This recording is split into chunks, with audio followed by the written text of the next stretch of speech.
Michelangelo, a titan of the Renaissance, was renowned for his ability to breathe life into marble. He captured the essence of the human form. His David, a masterpiece of power and grace, stood as a testament to his genius. Michelangelo's art transcended mere representation. He sought to reveal the divine spark within. His sculptures seemed to pulsate with an inner life. He believed that God resided within every human soul. Michelangelo was commissioned to paint the Last Supper. This daunting task weighed heavily upon him. He understood the importance of this moment. The weight of expectation pressed down. He found himself wrestling with his own mortality. He was determined to create a work of unparalleled emotional and spiritual depth, a work that would transcend time itself. Michelangelo's search for models was not merely a physical pursuit, it was a spiritual quest. He believed that the faces of Christ and Judas held the keys to unlocking the mysteries of the human soul. He yearned to capture the essence of good and evil. He wanted to understand the duality that resided within every human heart. The artist sought to portray the depths of Christ's compassion and the searing guilt of Judas's betrayal. Michelangelo's task was not simply to paint a scene, it was to capture the essence of humanity itself. He wanted viewers to confront their own capacity for both darkness and light. He wanted them to see themselves reflected in the faces of the apostles. He sought to create a work that would inspire introspection and self-discovery. Michelangelo sought a face that radiated an otherworldly beauty, a face that could embody the divine love and compassion of Jesus Christ. He searched high and low, his keen eyes scanning the faces of the city. He found himself drawn to the churches and monasteries. He believed that he might find his Savior among the devout. One day, while visiting a small church on the outskirts of Rome, Michelangelo encountered a young man named Leonardo. Leonardo was a novice monk, his face illuminated by an inner light.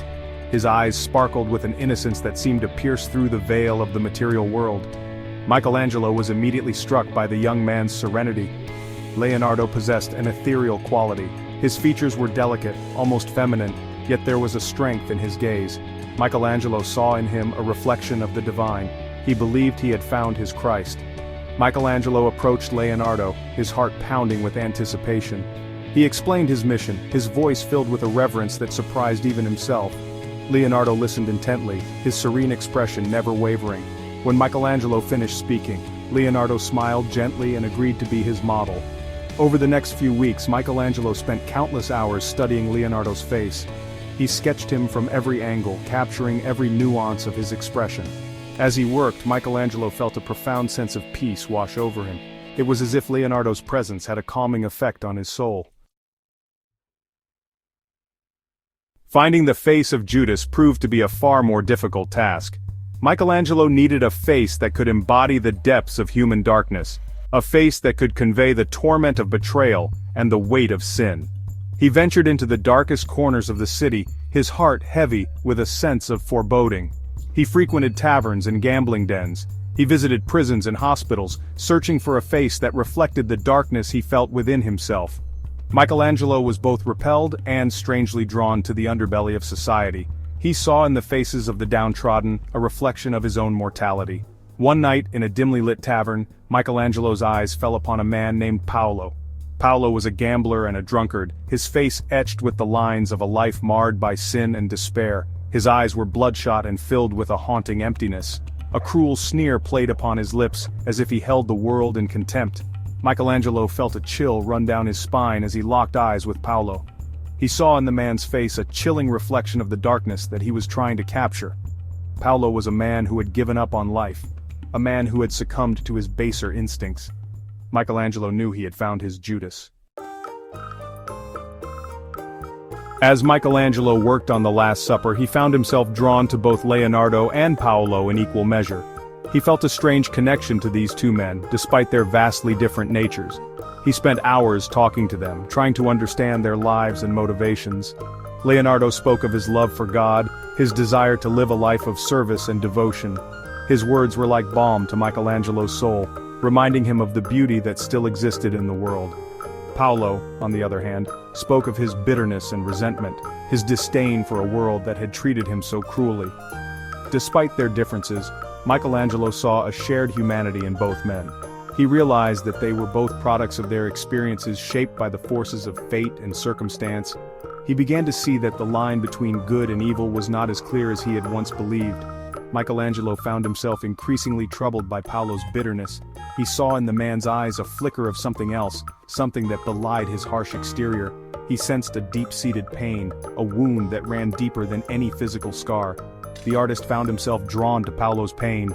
He saw in it a reflection of his own struggles, his own doubts and fears. He realized that even in the darkest of hearts, there was always a glimmer of hope.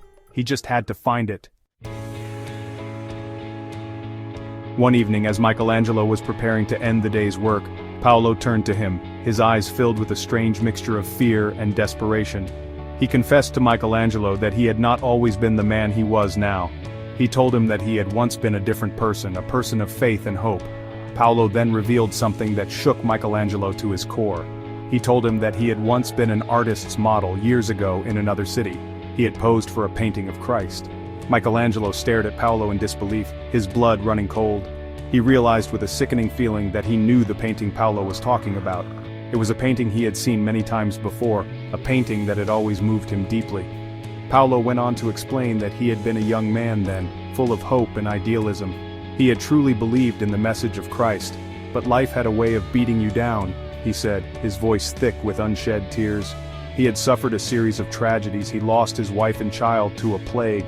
He lost his faith in God. He lost his faith in humanity. Paolo had turned to gambling and drinking to numb the pain. He had become the very thing he once despised. As Paolo spoke, Michelangelo saw the young man he had once been reflected in his eyes. He saw the innocence lost, the hope extinguished.